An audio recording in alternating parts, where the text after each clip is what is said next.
Good morning everyone, welcome to BPSC platform. और आज हम लोग सितंबर मंथ का करंट अफेयर्स करेंगे और उसका पार्ट 1 हम ऑलरेडी कर चुके हैं, ये पार्ट 2 है। तो जिसने पार्ट 1 नहीं देखा है वो प्लेलिस्ट में जाके पार्ट 1 चेक कर सकता है, 3 दिन पहले की वीडियो डली है, ठीक है। तो आइए शुरू करते हैं। पहला सवाल ये हमारा ये रहेगा, ये है कि नेशनल इंजीनियर्स डे कब मनाया जाता है। तो नेशनल इंजीनियर्स डे हमारे भारत में मनाया जाता है 15 सितंबर को, ठीक है। और ये मनाया जाता है एमजी विश्वेश्वरैया जी के जन्मदिन पे, उनके सम्मान में मनाया जाता है ये नेशनल इंजीनियर्स डे, और 1968 से मनाया जाता हुआ आ रहा है, ठीक है। तो आपको पता है कि इंडिया में इंजीनियर्स और हमारा इंडिया का आईटी हब भी काफ़ी ज़्यादा एक्सपोर्ट और रेवेन्यू जनरेट करता है। तो hats off to all the engineers, और अगर आप भी एक इंजीनियर हैं तो आप मुझे कमेंट सेक्शन में लिख के ज़रूर बताएं। चलिए moving on to the second question.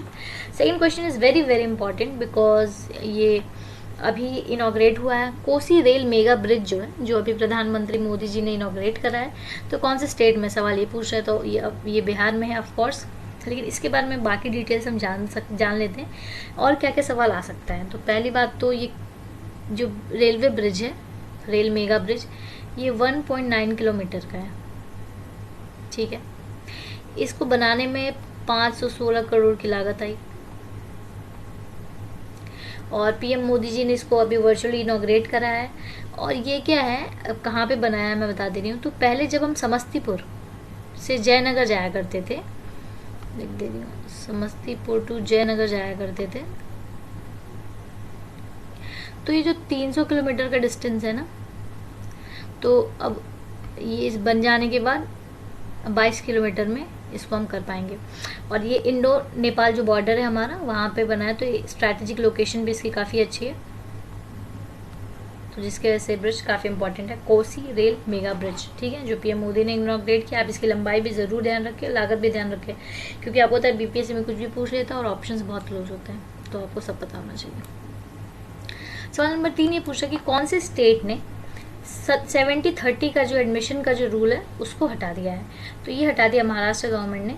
ये क्या है, रूल क्या था कि इसमें जब एडमिशन होता था ना मेडिकल में, तो होता था कि 70% वहाँ के लोकल जो लोग रहेंगे उनको उन कॉलेजेस में एडमिशन मिलेगा, और 30% आउटसाइडर्स को एडमिशन मिलेगा, ठीक है। तो महाराष्ट्र में जैसे कुछ जगह हैं, जैसे कि मराठवाड़ा, विदर्भ, इन सब जगह पे काफ़ी कम ऐसे कॉलेजेस हैं मेडिकल के, तो सीट्स भी काफ़ी कम है, तो वहाँ के जो बच्चे उनको काफ़ी परेशानी उठानी पड़ती है, इसलिए उन्होंने ये एडमिशन का जो रूल है 70-30 वो स्क्रैप कर दिया है। सवाल नंबर 4 पे चलते हैं कि पीएम कौन बन गए हैं नए, जापान के। तो जापान के जो नए पीएम हैं उनका नाम है योशिहिडे सुगा, ठीक है। पहले हमारे थे शिंजो आबे जी, लेकिन इनकी तबीयत खराब थी जिसकी वजह से इनको स्टेप डाउन करना पड़ा, और अब प्राइम मिनिस्टर जापान के योशिहिडे सुगा। और ये आपको पता होना चाहिए क्योंकि जापान से हमारे रिलेशन इंडिया के बहुत ही अच्छे हैं, तो उसके पीएम आपको पता होना चाहिए। सवाल नंबर 5 जो है, this is an important question. ये सवाल ये पूछ रहा है कि कौन सा स्टेट है हैप्पीएस्ट स्टेट इंडिया का, ठीक है, हैप्पीनेस रिपोर्ट 2020 के अकॉर्डिंग। तो हैप्पीएस्ट सबसे खुशहाल जो स्टेट है वो है मिजोरम, और ये सर्वे पहली बार हुआ है, इसमें सबसे ज़्यादा हैप्पीएस्ट स्टेट है मिजोरम, और उसके बाद है Andaman and Nicobar, followed by Punjab, ठीक है। तो ये सबसे खुशहाल जो इनमें सर्वे हुआ था, तो सबसे खुशहाल जगह पे ये स्टेट्स ही हैं। और अगर नीचे से बात करें कि सबसे दुखी स्टेट्स में कौन कौन से हैं, तो दैट्स छत्तीसगढ़, उड़ीसा एंड उत्तराखंड, ठीक है। तो आप हैप्पीएस्ट बिल्कुल ध्यान रखिएगा मिजोरम में। सवाल नंबर 6 पूछ रहे हैं कि एग्जीक्यूटिव डायरेक्टर कौन है वर्ल्ड बैंक के नए जो अपॉइंट हुए हैं। तो उनका नाम है राजेश कुल्लर जी, वर्ल्ड बैंक के एग्जीक्यूटिव डायरेक्टर। आप मुझे कमेंट सेक्शन में लिख के ज़रूर बताएं वर्ल्ड बैंक का हेडक्वार्टर कहाँ है, ठीक है। काफ़ी बार मैं बता चुकी हूँ, और मैंने एक सेपरेट वीडियो बनाई है, उस वीडियो में मैंने ट्रिक से जितने भी इंपॉर्टेंट ऑर्गेनाइजेशन है जिसका इंडिया पार्ट है और जो काफ़ी सवाल पूछे जाते हैं एग्जाम में, उन सबका एक सेपरेट वीडियो बनाया, important organisation and their headquarters के नाम से, जिसमें मैंने ट्रिक से बताया। आई एम श्योर कि आप जब वीडियो देख के ख़त्म करेंगे तो आपको सारे ऑर्गेनाइजेशंस के हेडक्वार्टर ज़रूर से याद हो जाएंगे। सवाल नंबर 7 पे चलते हैं। कौन से स्टेट ने एक smart ration card scheme launch करी है? तो ये पंजाब गवर्नमेंट ने लॉन्च करी है। ये क्यों लॉन्च करी है? ताकि जो भी करप्शन है वो कम हो सके और फ्रीडम मिले, जो भी बेनिफिशियरीज हैं जिनको कुछ भी अगर चीज़ बाय करनी है तो उनको फ्रीडम मिल सके। और ये अभी इन्होंने रिसेंटली लॉन्च किया, क्योंकि आपको पता है कि फार्म बिल के अगेंस्ट काफ़ी पंजाब के लोग हैं, तो उन्होंने अपने एक स्मार्ट राशन कार्ड लॉन्च किया है, तो आपको पता होना चाहिए। नेक्स्ट सवाल है अ प्रॉमिस्ड लैंड। ये किताब किसने लिखी है? ये किताब अभी लॉन्च नहीं हुई है, लेकिन इसका अभी इसके बारे में ट्वीट वगैरह करके न्यूज़पेपर वगैरह में आ गया। ये किताब नवंबर में लॉन्च होगी इस साल ही, और ये किताब लिखी है बराक ओबामा ने, तो उन्होंने लिखी है, इसलिए ये किताब इंपॉर्टेंट रहती है प्रॉमिस्ड लैंड। बुक की मैंने एक सेपरेट वीडियो बना रखी है, आप जाके उसमें देख सकते हैं। जितने भी इंपॉर्टेंट किताब हैं पिछले 6 महीने के, मैंने सब उसमें डाला है। नेक्स्ट सवाल है सवाल नंबर 9 कि पाकिस्तान ने, एक सेकेंड कुछ मिस नहीं हुआ, चेक कर रही थी, मिस तो नहीं हो गया। पाकिस्तान ने कौन से रीजन को एक फुल फ्लेज्ड प्रोविंस बनाने का डिसाइड किया है? ठीक है, तो वो रीजन है गिलगित बाल्टिस्तान। तो आपको पता है कि मैं बता दूं कि पाकिस्तान में पहले 4 प्रोविंस थे। ठीक है, कौन कौन से? वो हैं बलूचिस्तान, ठीक है, पंजाब, सिंध और खैबर पख्तूनवा। ठीक है, तो अब इन्होंने डिसाइड किया कि गिलगित बाल्टिस्तान का जो एरिया जो पीओके के अंडर आता है, पाक ऑक्यूपाइड कश्मीर, तो इन्होंने यहाँ पे भी जैसे 370 हमारे यहाँ हटा तब से पाकिस्तान में बहुत हलचल थी, तो इन्होंने इसको भी अब एक नया प्रोविंस, 5th प्रोविंस है वो घोषित करने वाले हैं। ठीक है, तो ये आप ध्यान में रखिए इसका नाम। और पाकिस्तान का एक बहुत इंपॉर्टेंट कॉरिडोर है, उसके बारे में मैं बता दे रही हूँ, उसका नाम है CPEC, China Pakistan economic corridor. तो ये कॉरिडोर लगभग $70 बिलियन का इसमें इन्वेस्टमेंट है, और ये जो कॉरिडोर है जो पीओके है वहाँ से गुजर के जा रही है, जिसका इंडियन गवर्नमेंट ने काफ़ी विरोध किया है कि आप वहाँ पर कंस्ट्रक्शन कैसे करा सकते हैं, बट पाकिस्तान करा रही है इस कॉरिडोर को, और चाइना से काफ़ी बड़े डेप्थ लेके, तो वो काफ़ी सोचने वाली बात है पाकिस्तान के लिए भी। चलिए सवाल नंबर 10 पे चलते हैं। कितने बीचेस हैं इंडिया के जिनको रिकमेंडेशन मिला है international blue flag eco level certification से? तो इंडिया के जो 8 बीचेस हैं इनको मिल गया है certification for blue flag eco label. और ये कहाँ से, किस ऑर्गेनाइजेशन से ये मिलता है? तो ये ऑर्गेनाइजेशन है FEE, इससे ये सर्टिफिकेशन मिलता है। FEE का फुल फॉर्म है फाउंडेशन फॉर इन्वायरमेंटल एजुकेशन, लिख दे रही हूँ मैं, फाउंडेशन फॉर इन्वायरमेंटल एजुकेशन। तो ये इंपॉर्टेंट है, ऑर्गेनाइजेशन पूछ सकता है कि कौन सा ऑर्गेनाइजेशन ये सर्टिफिकेशन देता है, और ये सर्टिफिकेशन किन बीचेस को मिलता है? जो काफ़ी साफ़ सुथरे होते हैं ऑफ कोर्स, और वो फॉलो करते हैं सारे रूल्स, वहाँ प्रॉपर लेटरिंग का वो रहता है कि कहाँ आपको वेस्ट डालना है, और बाकी आज ये जो भी फैसिलिटी है इनकी काफ़ी बड़ा PDF है, तो वो सब जो भी फॉलो करता है तो उसको ये सर्टिफिकेशन मिलता है। और काफ़ी बड़ी बात है कि एक साथ 8 बीचेस को सर्टिफिकेशन मिला है, क्योंकि ऐसे इतने बड़े मात्रा में चाइना वगैरह को भी ऐसा सर्टिफिकेशन ये नहीं मिला है, तो इम्पोर्टेंट रहता है। तो आप ऑर्गेनाइजेशन का नाम ध्यान रखिए कि FEE द्वारा मिलता है फाउंडेशन फॉर एनवायरमेंटल एजुकेशन। ठीक है, सवाल नंबर 11 है कि फ्रॉम बिहार टू तिहार, ये किताब के ऑथर कौन है? तो ये किताब के ऑथर है कन्हैया कुमार, आप इनको ज़रूर जानते होंगे। तो उनकी ये किताब है फ्रॉम बिहार टू तिहार, ध्यान में रखिए। आप मुझे कमेंट सेक्शन में ये लिख के बताइए कि लास्ट ईयर 2019 में कन्हैया कुमार इलेक्शन के लिए खड़े हुए थे, तो वो कौन सी जगह से बिहार में इलेक्शन के लिए हार गए थे ऑफकोर्स, बट अब मुझे लिख के बताइए कि कहाँ से वो उन्होंने इलेक्शन लड़ा था। चलिए सवाल नंबर 12 पे चलते हैं। इंडिया में कौन सा इंटरनेशनल एयरपोर्ट है जिसने पहला एक्सक्लूसिव प्राइवेट जेट टर्मिनल खोला है? तो ये खोला है IGIA ने, इंदिरा गांधी इंटरनेशनल एयरपोर्ट, जो कि न्यू दिल्ली का एयरपोर्ट है। तो इन्होंने पहला अपना प्राइवेट जेट टर्मिनल खोल दिया है, ताकि जो भी हम यहाँ पे प्राइवेट जेट का एक अपना है वहाँ पे उन्होंने टर्मिनल खोल दिया, ताकि उनको आसानी रहे और एक अच्छा रेवेन्यू जनरेट कर पाए, अच्छे से इनकी हैंडलिंग हो पाए, और फैसिलिटीज़ जो है हम प्रॉपर दे पाएँ, जो भी हमें इंटरनेशनल या फिर अमीर, क्योंकि आपको पता है कि आपको रिचनेस भी बढ़ रही है, तो उनको उस हिसाब से दे पाएँ सुविधाएँ। सवाल नंबर 13 पे चलते हैं। ये सवाल बहुत इंपॉर्टेंट है। सवाल इंपॉर्टेंट क्यों है? क्योंकि यहाँ ह्यूमन कैपिटल इंडेक्स की बात हो रही है, ठीक है। तो इंडिया की इसमें क्या रैंक है? तो इंडिया की 116 रैंक है, ठीक है। ये काफ़ी विवाद में भी रहा, लोग कह रहे थे कि ड्रॉप हो गया है, पहले 115 रैंक थी इंडिया की, ठीक है, अब 116 रैंक है। चलिए, अब जानने वाली, ध्यान देने वाली क्या बात है, इसमें स्कोर होता है, 0 से लेके 1 तक स्कोर करना होता है। तो जितना ज़्यादा, जितना 1 की तरफ स्कोर होगा उतना आप अच्छा करते हो, उतनी आपकी रैंकिंग अच्छी होती है, जितना इधर करते हो तो उतनी रैंकिंग आपकी ख़राब होती है, ठीक है।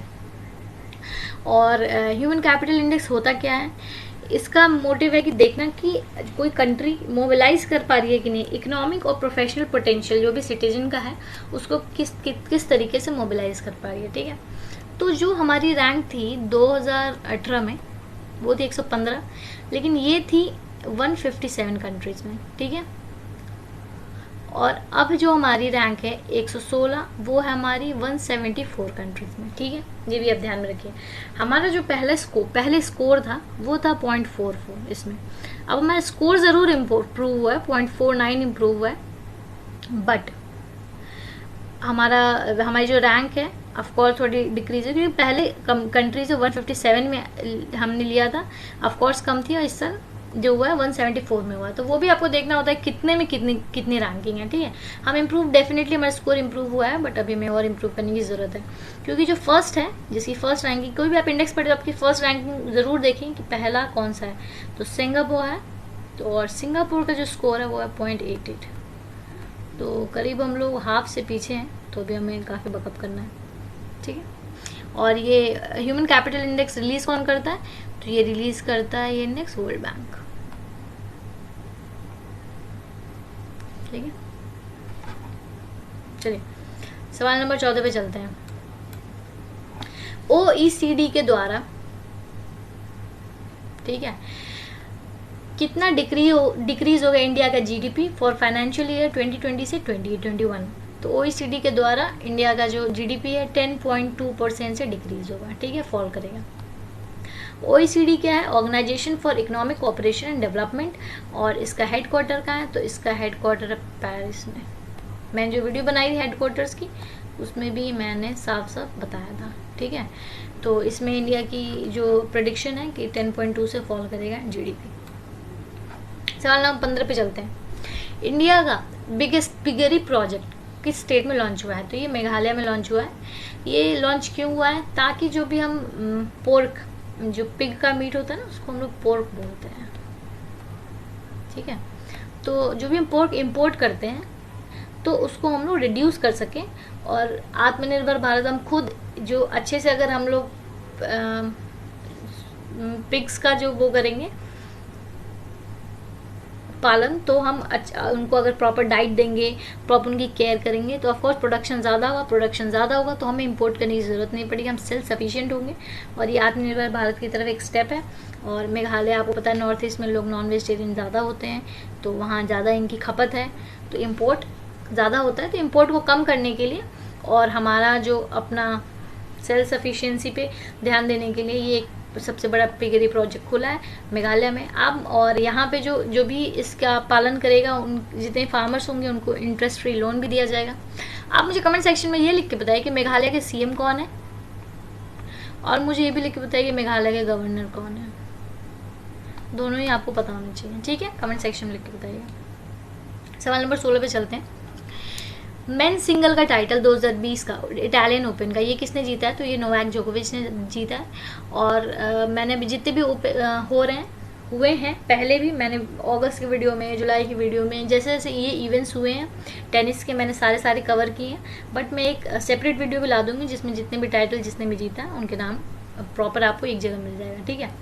मैंने कम से कम 10 बार बताया वो नोवाक जोकोविच कौन सी कंट्री के हैं, ठीक है। आप मुझे कमेंट सेक्शन में लिख के बताइए कि कौन सी कंट्री के नोवाक, ठीक है। टेनिस के बहुत ही महान खिलाड़ी हैं ये, तो आपको बिल्कुल पता होना चाहिए। सवाल नंबर हम 17 पे चलते हैं। मोहम्मद हुसैन रोबल ये नए प्रधानमंत्री बन गए कौन सी कंट्री के? तो ये सोमालिया के नए प्रधानमंत्री बन गए हैं, ठीक है। और सोमालिया का कैपिटल अगर हम बात करें तो वो है मोगादिशु। मोगादिशु, ठीक है, सोमालिया कैपिटल है मोगादिशु। सवाल नंबर 18 पे चलते हैं। ऑपरेशन दुराचारी लॉन्च हुआ है किस स्टेट में, ताकि क्राइम अगेंस्ट वुमेन जो है वो चेक किया जा सके, उस पर कंट्रोल किया जा सके। तो ये लॉन्च किया है योगी गवर्नमेंट ने उत्तर प्रदेश में। आपको पता है कि अभी हाथरस केस की वजह से काफ़ी एजिटेशन आया था लोगों में, तो उसके बाद ये ऑपरेशन दुराचारी लॉन्च किया योगी गवर्नमेंट ने उत्तर प्रदेश में, ताकि औरतों के प्रति जो भी क्राइम्स है उनको रिकॉर्ड किया जा सके, उनके प्रॉपर मॉनिटरिंग हो सके।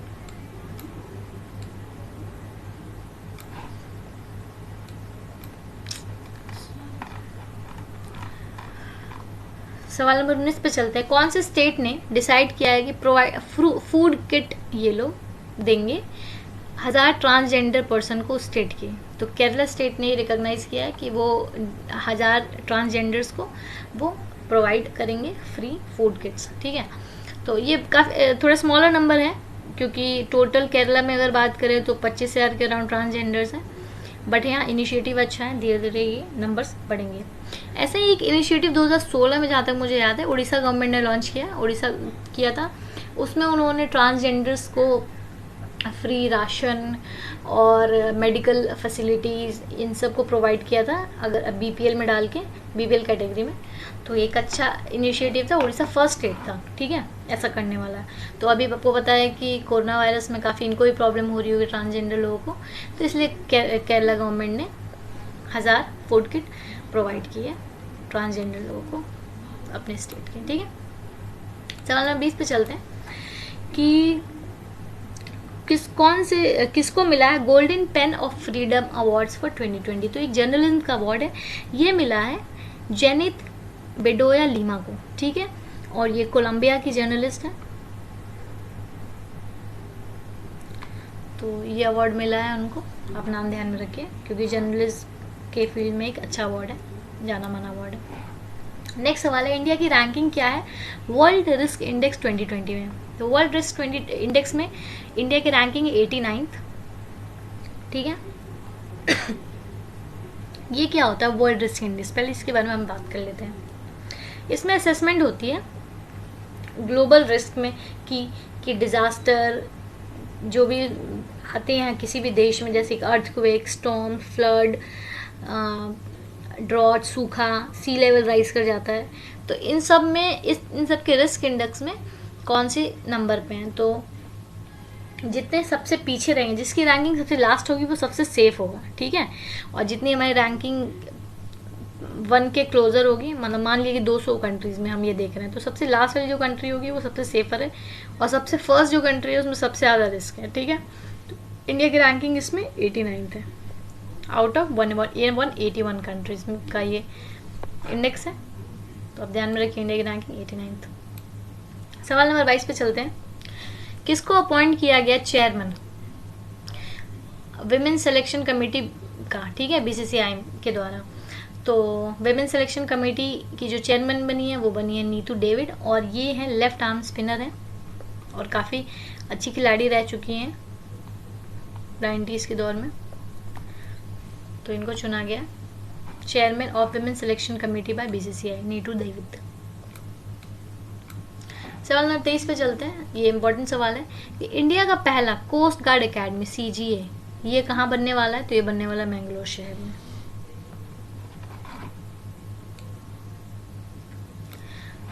सवाल नंबर 24 पे चलते हैं।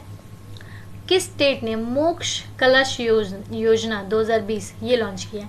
तो ये लॉन्च किया राजस्थान गवर्नमेंट ने, और इसमें क्या होगा कि इसमें फ्री बस का ट्रैवल मिलेगा 2 लोगों को। किन लोगों को? आपको नाम से पता चल रहा होगा, मोक्ष कलश योजना। इसमें क्या होगा कि मानिए कि आपकी फैमिली का कोई किसी मेंबर का इंतकाल, डेथ हो गई है, ठीक है, तो डेथ हो गई है तो आपके फैमिली किसी भी 2 मेंबर को फ्री राइड मिलेगी हरिद्वार की बस राइड, ठीक है। आप हरिद्वार जाइए और अपनी अस्थियों को, आप एशेस जो है अपने गंगा में बहा के आइए। तो ये इन्होंने कैंपेन लॉन्च किया है मोक्ष कलश योजना नाम से राजस्थान गवर्नमेंट ने। तो कैंपेन देखिए, सिर्फ आप नाम मत पढ़िए, जानिए कैंपेन में क्या है, ठीक है। चलिए आज का आखिरी सवाल, सवाल नंबर 25। हमने ऊपर पढ़ा मेन सिंगल किसको मिला इटालियन ओपन में, नोवाक जोकोविच को। वुमेन सिंगल की बात करें तो वो मिला सिमोना हेलेप को, और सिमोना हेलेप जो है वो रोमानिया की प्लेयर है, शी इज़ फ्रॉम रोमानिया। तो कोई भी प्लेयर हो तो, और ये 2018 से 19 के बीच में 2 बार शायद रैंक 1 भी आ चुकी हैं, तो she is a very important player. आप बिल्कुल इनका नाम ध्यान में रखिए, सिमोना हेलेप फ्रॉम रोमानिया। तो किसी भी प्लेयर को आप देखिए, उसका हो सकता है कि प्लेयर का नाम दे दे, पूछ ले कि कौन से स्पोर्ट्स से रिलेटेड है, ठीक है, जैसे दे दे कि सिमोना हेलेप जो है वो कौन से स्पोर्ट्स से रिलेटेड है, तो फिर आपको पता होना चाहिए कि टेनिस से रिलेटेड है, क्रिकेट से, बैडमिंटन से, तो ऑप्शंस रहेंगे, आपको चूज़ करना। या फिर पूछ ले कौन सी कंट्री से है, या फिर उन्होंने अभी कोई रिसेंट इवेंट जीता हो, तो ऐसा भी पूछ सकता है कि ये इवेंट किसने जीता। तो इतने काफ़ी तरीक़ों से एक क्वेश्चन को फ्रेम किया जा सकता है। तो आज के ये 25 क्वेश्चन थे, एक बार रिविजन कर लेते हैं फटाफट।